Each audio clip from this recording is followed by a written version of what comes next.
अपने पसंदीदा शो के फुल एपिसोड देखने के लिए अभी डाउनलोड करें दंगल प्ले ऐप।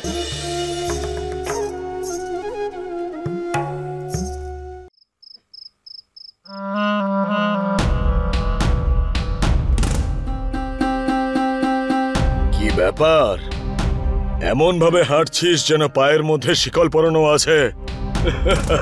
তাছাড়া বিয়েটা কিন্তু এক ধরনের শাস্তি। দেখলি পায়ে পড়লো তো শিকল, আর তুই উঠতে পারবি না খোলা আকাশে। কবির, কাকিমা আজ অব্দি যা সিদ্ধান্ত নিয়েছেন আমাদের ভালোর কথা ভেবেই। ভরসা কর ওনার সিদ্ধান্তের উপর। আর মনে যদি কোনো প্রশ্ন জাগে তাহলে জিজ্ঞেস করে নিস। ওনার কাছে প্রত্যেকটা সমস্যার সমাধান আছে। হ্যাঁ, চল চল।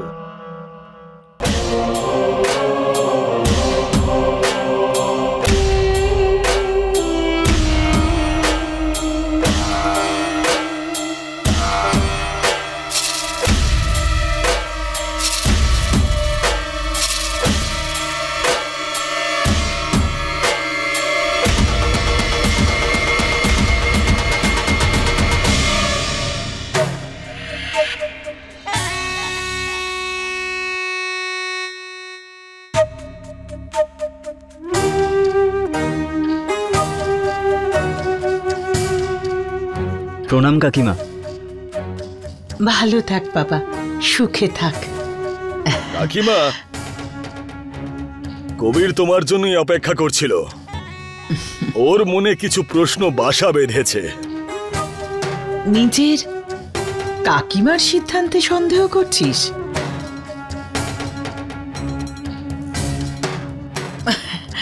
আরে আমি তো এমনিই বলেছিলাম, তোর তো অধিকার আছে মেয়ের সম্পর্কে জিজ্ঞেস করার। তুই ওকে অল্প বিস্তর চিনিসও। আমার ছোট বোনের মেয়ে রাগিনী। আরে ওদের পরিবার সম্পর্কে কি না জানে। জামা কাপড়ের ব্যবসায় 1 নম্বরে। আর আমার বিশ্বাস আছে যে তোর এই সম্পর্কটা নিয়ে কোনো সমস্যা থাকবে না। আমি হয়তো তোর কাকিমা হতে পারি, কিন্তু মায়ের থেকেও বড় দায়িত্ব পালন করেছি। আরে তোর দাদাদের বউও আমি পছন্দ করেছি, মুখও দেখেনি বিয়ের আগে। আর আজ কত সুখী, তাই তো?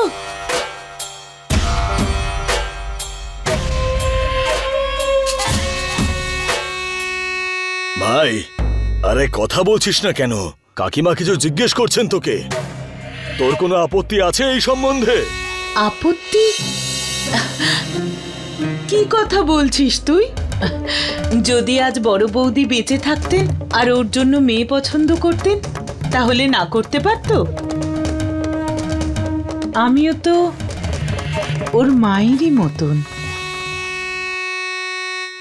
কাকিমা, তোমার আদেশ শিরোধার্য। তারপরেও আমি বাবার সাথে বসে একবার কথা বলতে চাই এই বিষয়টা নিয়ে।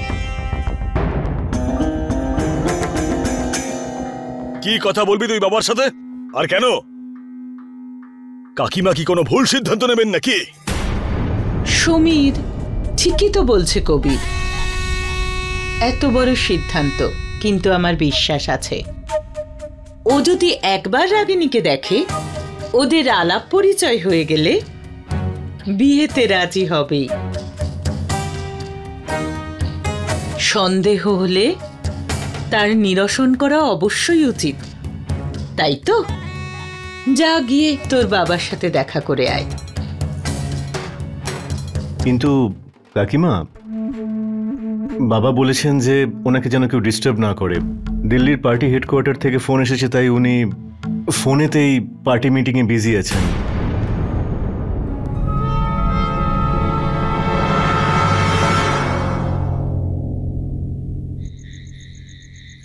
মা, দেখুন, একেবারে নতুন কয়েকটা শাড়ি ছিল আমার কাছে। ভাবছিলাম কটা শাড়ি পিকো করতে দিয়ে দিই, জ্যোতির বিয়েতে কাজে লেগে যাবে। আরে হ্যাঁ, বিয়ের তো সব জোগাড় করতে হবে। আরে আমাদের মেয়ের তো কত বড় বাড়িতে বিয়ে হবে, এই শাড়িগুলো চলবে না। মা, বাড়ির অবস্থা তো আপনি জানেনই, কি করব। আমার যে গয়নাগুলো আছে ওগুলো দিয়ে দেব, বিয়েতে যেন কোনো খামতি না থাকে। আরে ঠাকুমা, বিয়েতে কিচ্ছু কমতি থাকবে না। আরে দীপু, তোকেই তো করতে হবে সব। এটাই শেষ সুযোগ, যতটা শোষার শুষে নাও আমার স্বামীকে। আমিও সেটাই ভাবছিলাম মা, নিজের পুরনো গয়নাগুলো আমি সোনার দোকানে দিয়ে নতুন গয়না নিয়ে আসি। এখন ওইগুলো পড়ার বয়স তো আমার আর নেই মা। আচ্ছা দীপু, বাবার ডাক্তারের সঙ্গে কথা বলেছিস তুই? কি বললেন উনি? কেমন আছে তোর বাবা? মা, কিছুদিন তো লাগবেই। আর আমি বাড়ির ব্যাপারেও কিছু বলিনি। মা, তোমরা তো এসব নিয়ে আলোচনা করছো, কিন্তু কবির বাবু তো এখনো কোনো ফোন বা কোনো বার্তাও পাঠালো না। আরে আমরা এখন জ্যোতির ভালো চিন্তা করছি, আর তোমার মাথায় যত আজে বাজে চিন্তা ঘুরছে। দেখো না, ভগবান সব ভালোই করবেন। ঠাম্মা, আমরা ভাবলেই আর বৃষ্টি নেমে আসবে না। আমার তো টেনশন হচ্ছে এটা ভেবে যে কবির বাবু আবার নিজের মত বদলে ফেললেন না তো, বা ওনার বাড়ির লোক আবার না করে দেননি তো। পুনম, যাই হয়ে যাক না কেন, কবির সেটা এসে বলবে আমাদের। ওনার তো ফোনটাও বন্ধ। মা, আমার আর কি বা চিন্তা করার আছে? আমি তো এই ভয়টাও পাচ্ছি যে কবির বাবুর জীবনে আবার কোনো বিপদ নেমে আসেনি তো। আরে বোঝা বোঝা তোর বউকে। আরে যখনই মুখ খুলবে তখনই যত সব অমঙ্গলে কথা। আরে ঠাকুমা, আমি তো না হয় একে চুপ করাবো, কিন্তু ও যে কথাটা বলছে সেটা নিয়ে তো আমরাও ভাবি, তাই না? এই ব্যাপারটা আমরা মানি বা না মানি। হ্যাঁ,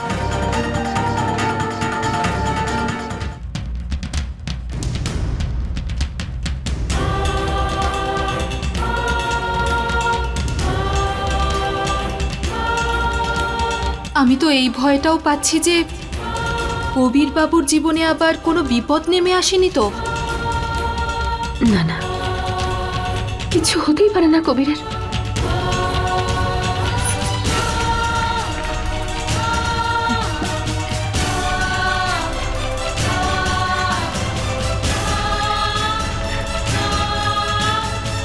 এত দেরি হয়ে গেল, ব্যাটারি শেষ হয়ে গেলে ফোনে চার্জ দেবে তো।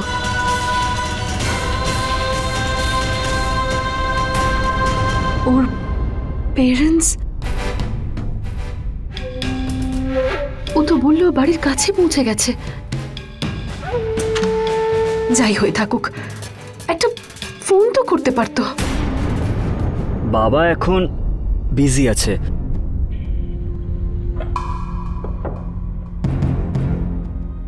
তোমার কি মনে হয় যে বাবা এটা মেনে নেবে? এটাই তো বলার জন্য আমি তোমাকে ফোন করেছিলাম যে এখানে তোমার জীবনের সিদ্ধান্ত নেওয়া হয়ে গেছে, এই প্রাসাদে আসার আর কোনো দরকার নেই।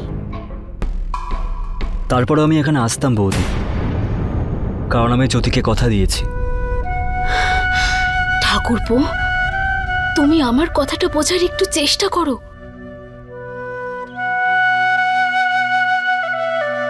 তুমি জ্যোতির সাথে কথা বলেছ?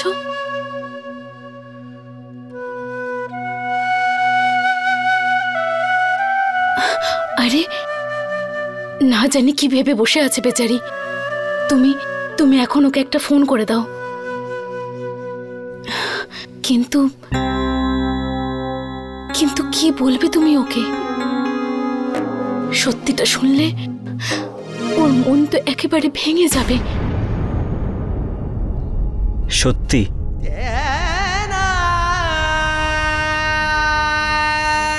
এটাই শিখিয়েছো আমাকে। আশা দিদি, আমার রান্নাঘরে কাজ আছে।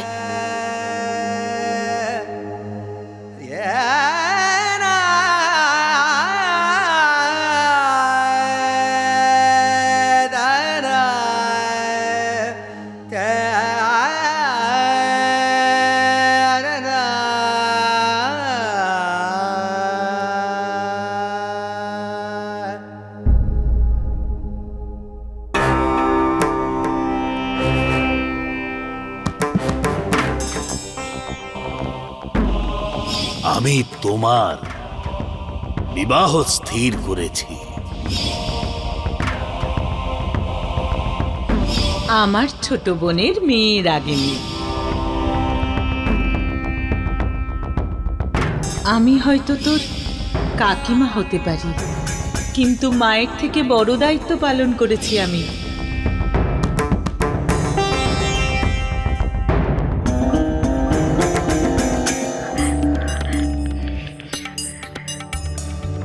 যদি আমার ভালোবাসা সত্যি হয় তাহলে আমার ডাকও ঠিক শুনতে পাবে।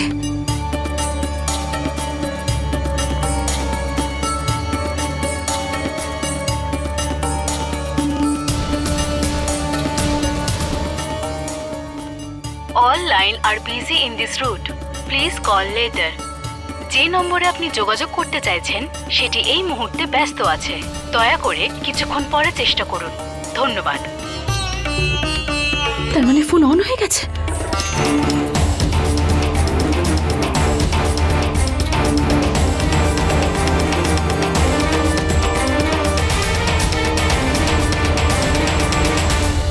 তুমি তো এখনো তোমার বাবার সাথে কথাই বলে উঠতে পারোনি। কি সত্যি বলবে তুমি জ্যোতিকে? এটা বলবে যে তোমার বিয়ে ঠিক হয়ে গেছে? হ্যাঁ বলবো, সত্যি বলবো। এই বিষয়টা সত্যি যে বাবা আমার জন্য বিয়ে ঠিক করে দিয়েছে, কিন্তু আমি এই সিদ্ধান্তে রাজি নই। আর তোমার মনে হয় জ্যোতি তোমার সঙ্গ দেবে? কেন দেবে না? বলেছিল আমাকে সাথে থাকবে আমার সব সময়। ও এটাও বলেছিল যে ও তোমার সাথে সংসার করতে চায়, কিন্তু কারোর থেকে তার সন্তানকে কেড়ে নিতে চায় না। তোমার যদি জ্যোতির সঙ্গে সংসার করতে হয়, এই বাড়ির সাথে সমস্ত সম্পর্ক ভেঙে দিতে হবে তোমাকে। তাহলে ভেঙে দেব।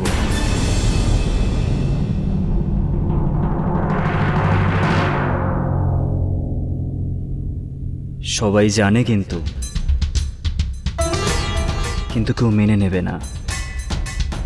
জ্যোতির মতো এত ভালো মেয়ে তোমাকে তোমার বাড়ির লোকদের থেকে আলাদা করে নিজের সংসার গড়ে তুলবে না। ও নিজেই তোমার রাস্তা থেকে চলে যাবে কবির। তুমি একা হয়ে যাবে।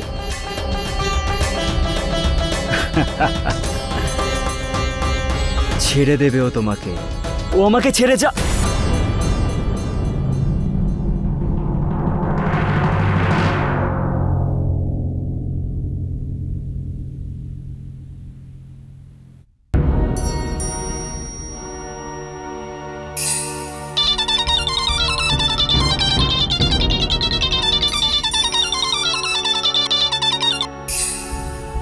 প্লিজ কবির, ফোনটা তুমি তোলো। কবির প্লিজ ফোনটা তোলো। ফোনটা তোলো না কবির, ফোনটা তোলো।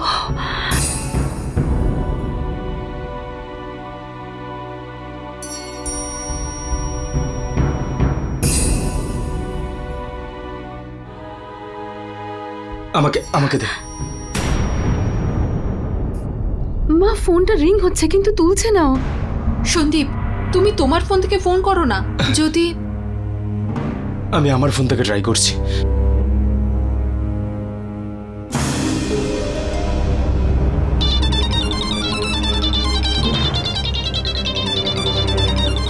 আমি সত্যির থেকে পালাতে পারবো না।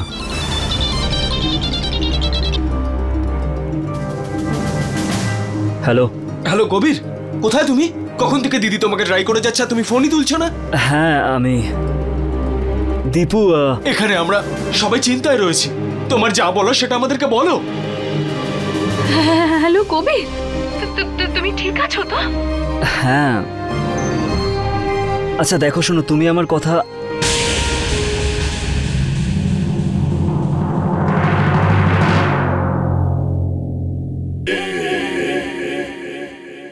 পরে কথা বলছি। হ্যালো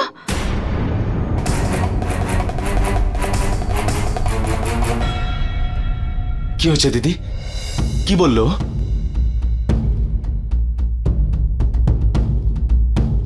আরে দিদি তুই কিছু বলছিস না কেন আমায়? কি বললো কি ও?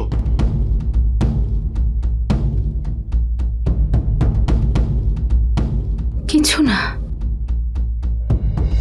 পরে ফোন করব বলে ফোনটা কেটে দিল। এর মানে তো পরিষ্কার, কবির বাবু এখন জ্যোতি দিদির সাথে কথাও বলতে চান না। না,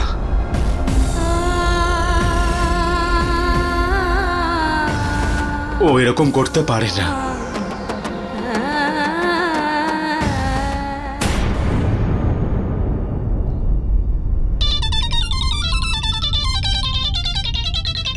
এই দীপুটা আবার কে?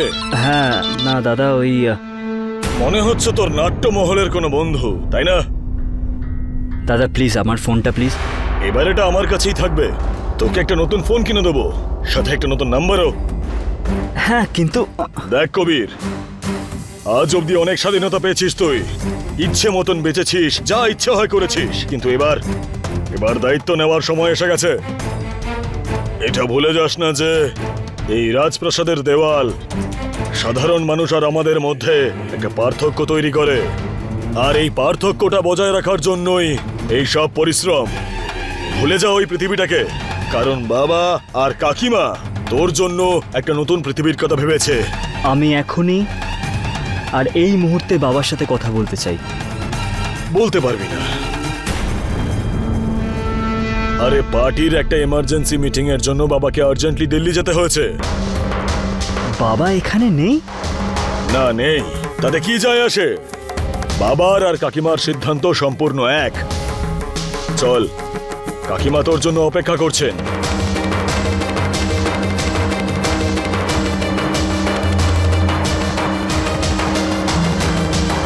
বুঝতেই পারছি না জ্যোতি আর ওর পরিবারের লোকজন আমার ব্যাপারে কি ভাবছে। সব নাম্বার ফোনে আছে আর ফোনটাও দাদার কাছে।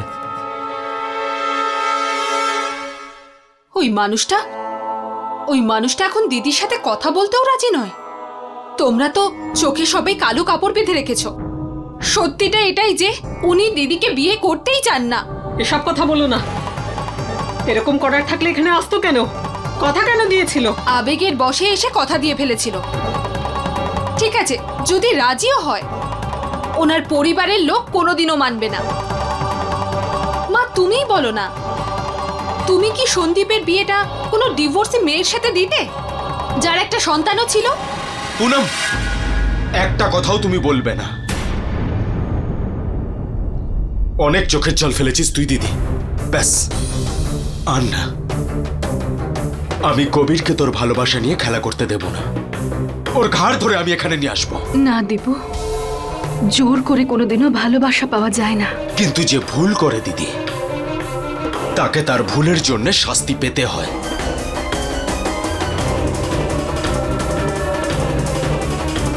তোমাদের হয়তো আমার কথা খুব তেতো মনে হয়, কিন্তু আমি সবসময় সত্যিটাই বলি। কোথায় গিয়ে খুঁজবে তুমি কবিরকে? আমরা তো ওনার ঠিকানাটাও জানি না। শুধু উনি এটাই বলে গেছেন যে উনি বড়লোক বাড়ির ছেলে। ভগবান না করুক এই কথাটাও যদি মিথ্যে হয়, তাহলে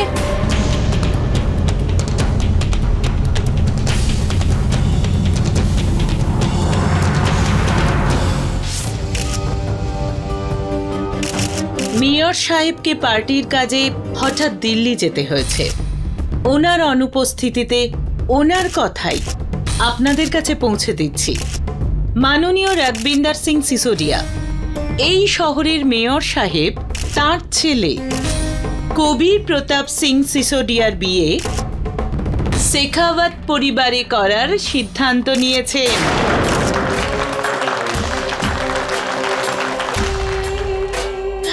আরে দেখুন, কবির প্রতাপ সিং সিসোডিয়া এসে গেছে। আয় আয় বাবা।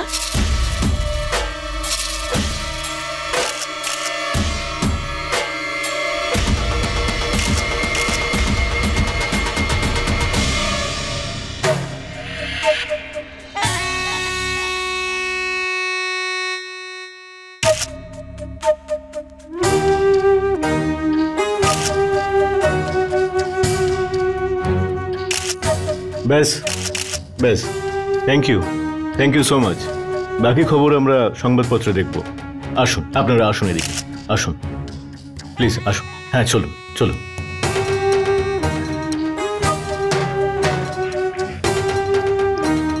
কেমন লাগলো আমার উপহার? আমার বিশ্বাস আছে রাগিনীর সাথে দেখা করার পর তুই অবশ্যই রাজি হবি। আমি তো আশীর্বাদের দিন ঠিক করে ফেলেছি, 4 তারিখ। আমি এই বিয়েটা করতে পারবো না।